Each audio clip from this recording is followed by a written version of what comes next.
Hello friends, my self आशीष कटियार। तो आज हम लोग बात करेंगे ब्लड प्रेशर के बारे में। ठीक है, कि ब्लड प्रेशर की डेफिनेशन क्या होती है और उनकी जो नॉर्मल वैल्यू क्या होती है, systolic blood pressure, diastolic blood pressure क्या होता है, पल्स प्रेशर क्या होता है, मीन आर्टेरियल ब्लड प्रेशर क्या होता है, और हाइपोटेंशन, हाइपरटेंशन और कौन कौन से फैक्टर्स हैं जो ब्लड प्रेशर को अफेक्ट करते हैं। ठीक है, इन सब के बारे में। तो आइए हम अपनी वीडियो को स्टार्ट करते हैं। सबसे पहले आती है ब्लड प्रेशर की डेफिनीशन। ठीक है, तो it can be defined as the lateral pressure exerted by the moving column of blood on the walls of arteries. तो ब्लड प्रेशर क्या होता है? Lateral pressure exerted by the moving column of blood. जो blood जो flow हो रहा होता है, जो ब्लड का जो कॉलम फ्लो हो रहा होता है, यहाँ पर आप देख सकते हैं। ठीक है, तो ये जो आर्टरी की वॉल्स पर जो लेटरल प्रेशर अप्लाई करता है उसी को हम कहते हैं ब्लड प्रेशर।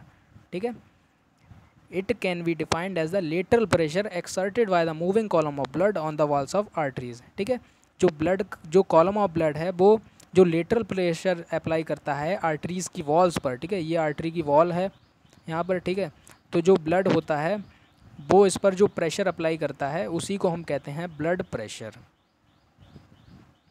इसके बाद में आता है इसकी नॉर्मल वैल्यूज़ क्या क्या है। तो जो नॉर्मल एडल्ट रेंज होती है वो क्या है, फ्लक्चुएट करती है। ठीक है, एक वाइड रेंज में फ्लक्चुएट करती है। ठीक है, ऐसा कि नहीं, ऐसा जैसे कि इसकी जो नॉर्मल रेंज है वो आपने 120 सिस्टोलिक और 80 डायस्टोलिक। तो यहाँ पर ऐसा नहीं होगा कि अगर 120 का 121 हो गया तो आपको कोई प्रॉब्लम होगी। ठीक है, तो वो फ्लक्चुएट करती है एक वाइड रेंज में। ठीक है, वो अगर 120 का 130 भी हो गया तो आपको कोई ज़्यादा प्रॉब्लम नहीं होगी, 140 भी हो जाता तो उतना क्या है, वो नॉर्मल है, वो आपके फिजियोलॉजिकल चेंजेस में काउंट कर लिया जाएगा, वहाँ पर कोई भी प्रॉब्लम नहीं होगी। ठीक है, तो जो नॉर्मल वैल्यू होती है वो 100 to 140 सिस्टोलिक होती है, और जो डायस्टोलिक है वो 60 to 80 या 90 के लगभग भी हम देख सकते हैं। ठीक है, तो ये होती है इसकी नॉर्मल वैल्यू। फिर आता है सिस्टोलिक ब्लड प्रेशर। तो सिस्टोलिक ब्लड प्रेशर क्या होता है? It is defined as the maximum blood pressure in the arteries attainable during systole. ठीक है, सिस्टोल के समय जो मैक्सिमम ब्लड प्रेशर होता है आर्टरीज में वो होता है सिस्टोलिक ब्लड प्रेशर। और ये इसका जो नॉर्मल है वो क्या होता है, 120 ± 20, यानी 140 भी हो सकता है और 100 भी हो सकता है। यानी 100 to 140 क्या है, 100 to 140 ये जो है नॉर्मल सिस्टोलिक ब्लड प्रेशर हो जाता है हमारा। फिर आता है डायस्टोलिक ब्लड प्रेशर। तो डायस्टोलिक ब्लड प्रेशर क्या होता है? It is defined as the minimum pressure that is obtained at the end of ventricular diastole. Ventricular diastole के एंड पर जो हमें मिनिमम प्रेशर मिलता है वो होता है हमारा डायस्टोलिक ब्लड प्रेशर। इसकी नॉर्मल रेंज है 60 to 90 mmHg। इसके बाद आता है पल्स प्रेशर। तो पल्स प्रेशर क्या होता है?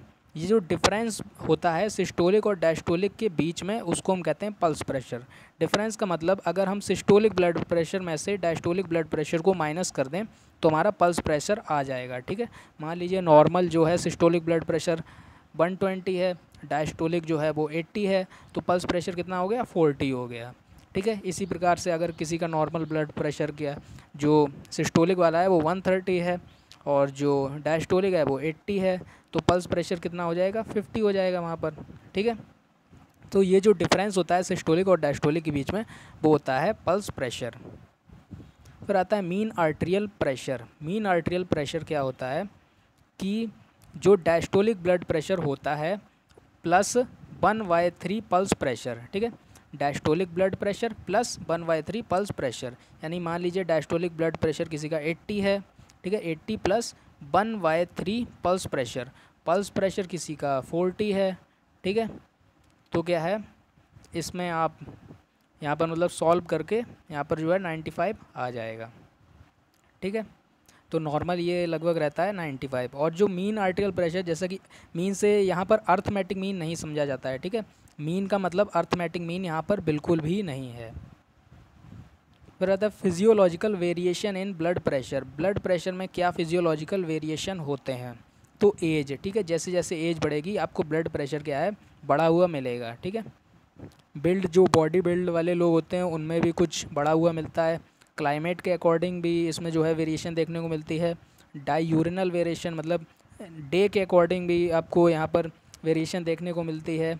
एक्सरसाइज के बाद आपको वेरिएशन देखने को मिलती है, एक्सरसाइज के बाद ब्लड प्रेशर बढ़ जाता है। फीवर में भी आपको वेरिएशन देखने को मिलती है, जेस्टेशन पीरियड में भी आपको वेरिएशन देखने को मिलती है, और जो हाई एल्टीट्यूड के लोग होते हैं वहाँ पर भी आपको वेरिएशन देखने को मिलेगी।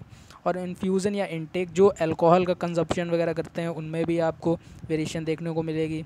जब पेन होता है तो वहाँ पर भी जो है ब्लड प्रेशर में वेरिएशन मिलती है। पोस्चर में भी आपको वेरिएशन देखने को मिलेगी।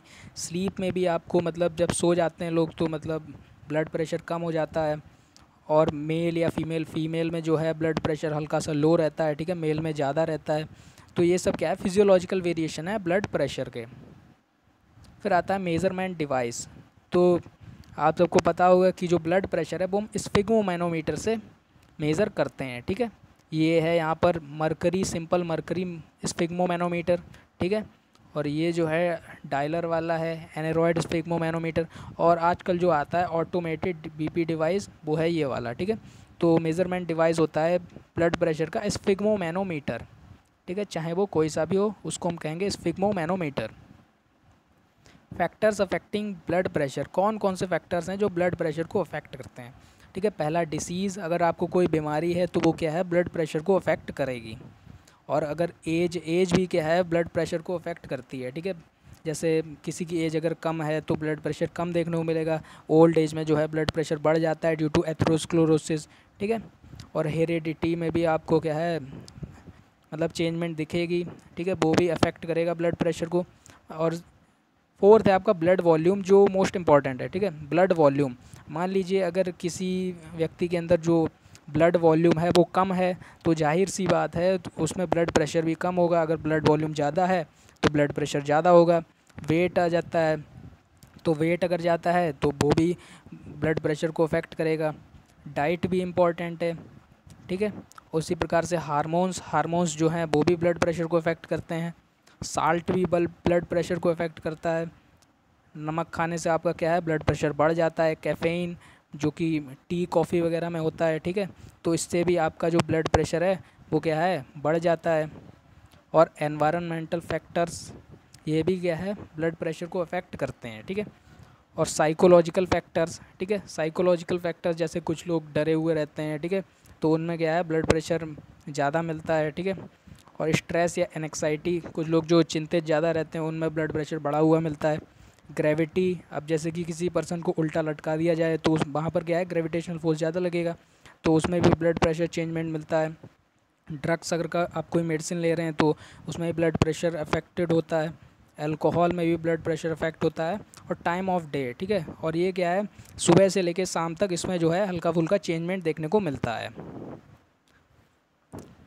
फिर आता है अगर बीपी बढ़ जाता है तो उसको हम क्या कहते हैं, अगर बीपी बढ़ा हुआ मिल रहा है किसी में तो उसको कहते हैं हाइपरटेंशन, ठीक है, हाइपरटेंशन अबव 140 और 90 mm ऑफ Hg, ठीक है। यानी अगर 140 से हमको ज़्यादा मिल रहा है ब्लड प्रेशर तो वो क्या होगा, हो जाएगा हाइपरटेंशन। और जो डायस्टोलिक ब्लड प्रेशर है अगर वो 90 से ज़्यादा मिल रहा है तो भी हम उसको कहेंगे हाइपरटेंशन। ये दो प्रकार की होती हैं, प्राइमरी हाइपरटेंशन और सेकेंडरी हाइपरटेंशन, ठीक है।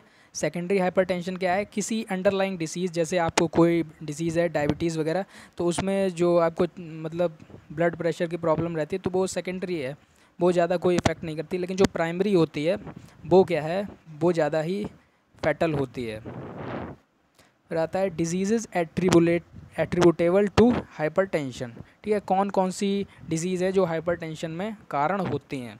तो आपकी हो गई जैसे मायोकार्डियल इन्फाक्शन हो गया, कोरोनरी हार्ट डिसीज़ हो गई, हार्ट फेल्योर हो गया, स्ट्रोक हो गया, सेरेब्रल हेमरेज हो गया, क्रोनिक किडनी फेल्योर हो गया, हाइपर टेंसिव इंसेफेलोपैथी हो गई, ठीक है, रेटिनोपैथी हो गई, पेरीफेरल वेस्कुलर डिसीज़ हो गई, एओर्टिक एन्यूरिज्म हो गई, लेफ्ट वेंट्रिकुलर हाइपरट्रॉफी। तो ये जो इतनी सारी चीज़ें हैं ना, ये सब क्या है, इन सब के होने से हाइपरटेंशन आपको देखने को मिलेगा किसी भी पर्सन में, ठीक है। फिर आता है हाइपोटेंशन। क्या होता है, तो हाइपोटेंशन मतलब डिक्रीज़ इन बीपी, अगर ब्लड प्रेशर जो है वो 90, जो सिस्टोलिक वाला है वो 90 से कम हो जाए और डायस्टोलिक वाला 60 से कम हो जाए, ठीक है, तो वहाँ पर आपको क्या देखने को मिलेगा, हाइपोटेंशन। और हाइपोटेंशन किन किन केसेस में आपको देखने को मिलेगी, हेमरेज यानी खून की कमी, मतलब ब्लड लॉस हो गया किसी का, ठीक है, एक्सीडेंट वगैरह टिश्यू ट्रॉमा हो गया तो उसमें क्या है हेमरेज कंडीशन में हाइपोटेंशन आपको देखने को मिलेगा। डिहाइड्रेशन हो गया किसी को, ठीक है, पानी की कमी होगी तो आपको क्या है वहाँ पर ब्लड मतलब ब्लड प्रेशर कम मिलेगा, हाइपोटेंशन मिलेगा।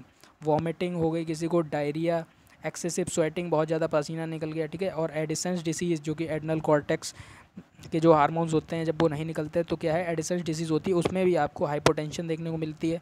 और हाइपोथायराइडिज्म, जो हाइपोथायराइडिज्म बीमारी होती है वहाँ पर भी आपको क्या है हाइपोटेंशन देखने को मिलता है, ठीक है। तो ये सारी डिसीज़ में आपको हाइपोटेंशन देखने को मिलेगा।